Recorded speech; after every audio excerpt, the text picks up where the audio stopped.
Le 26 juin 1861 s'éteint à l'Hôtel-Dieu de Nantes une vieille femme de 90 ans. Son nom, Louise Antonini, fille de Pierre-Jean Antonini et de Louise Leboucle. Elle est née à Ajaccio le 30 mai 1771. Mais derrière ce nom oublié de l'histoire se cache un destin extraordinaire, celui d'une orpheline corse devenue corsaire puis soldat de l'armée française, avant de finir sa vie dans la pauvreté. Et surtout celui d'une femme qui pendant des années vécut déguisée en homme sous le nom de Louis Antonini.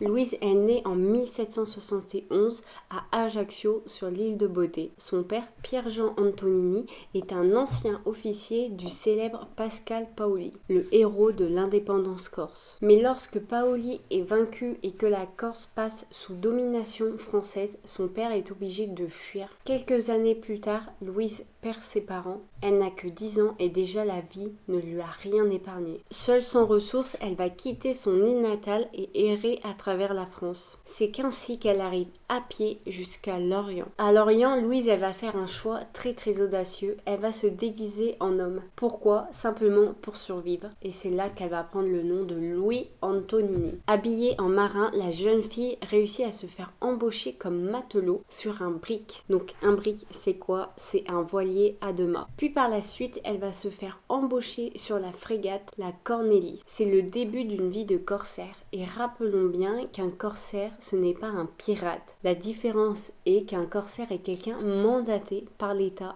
par son gouvernement, pour attaquer et capturer des navires ennemis. Donc la seule différence, on va dire, entre corsaire et pirate, c'est que pirate, c'est indépendant, et corsaire, c'est sous l'État, sous un gouvernement, sous une étiquette. Voilà, plus largement. Louise, ou plutôt Louis, apprend très vite. Elle manœuvre, elle rame, elle combat. Personne ne soupçonne qu'elle n'est pas un homme. Pendant 11 ans, elle va sillonner les mers, notamment vers Saint-Domingue. Mais en 1802, le destin frappe à nouveau. Sur le chemin du retour, la frégate, la Cornélie, est attaquée par une division anglaise. Le combat est très violent, Louise est blessée pendant l'affrontement. Elle tombe à la mer, puis elle est repêchée et elle est faite prisonnière. Elle est alors conduite à Plymouth, en Angleterre, où elle est enfermée pendant 18 longs mois sur un ponton. Un ponton, c'est un ancien navire qui sert de prison flottante. Malgré la durée et la dureté de la détention, Louise va garder son secret intact. Personne ne découvre qu'elle est une femme. À sa libération, lors d'un échange de prisonniers, elle retourne en France. Mais la mère ne veut plus d'elle. De retour sur la terre ferme, Louise ne renonce pas à servir son pays. Toujours sous son identité masculine, elle s'engage dans l'armée, au 70e régiment d'infanterie de ligne. Ses camarades la connaissent sous le nom de sergent Antonini. Elle devient d'abord caporal,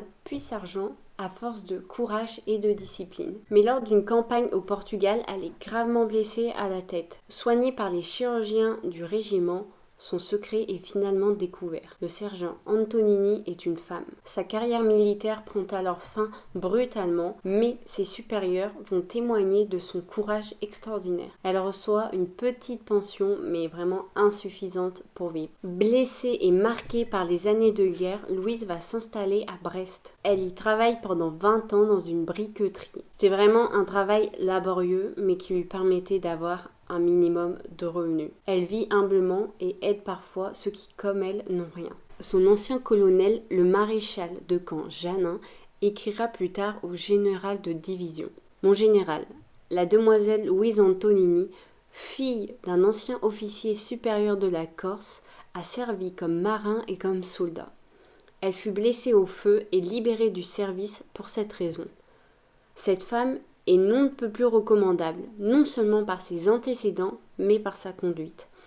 Quoique privée de tout moyen d'existence, elle est venue en aide à une famille aussi pauvre et aussi malheureuse qu'elle. Grâce à cette lettre, Louise, elle va obtenir quelques aides du ministère de la guerre, mais elle n'obtiendra jamais la Légion d'honneur qu'elle méritait amplement. À Nantes, où elle s'installe à la fin de sa vie, elle va vivre pauvrement mais dignement. Elle garde jusqu'au bout le souvenir de ces années en mer, de ses combats et de cette liberté qu'elle avait conquise. Le 26 juin 1861, Elle meurt à l'Hôtel-Dieu de Nantes, à l'âge de 90 ans. Peu de gens assistent à son enterrement, mais son histoire survit dans les archives de l'histoire et des mémoires.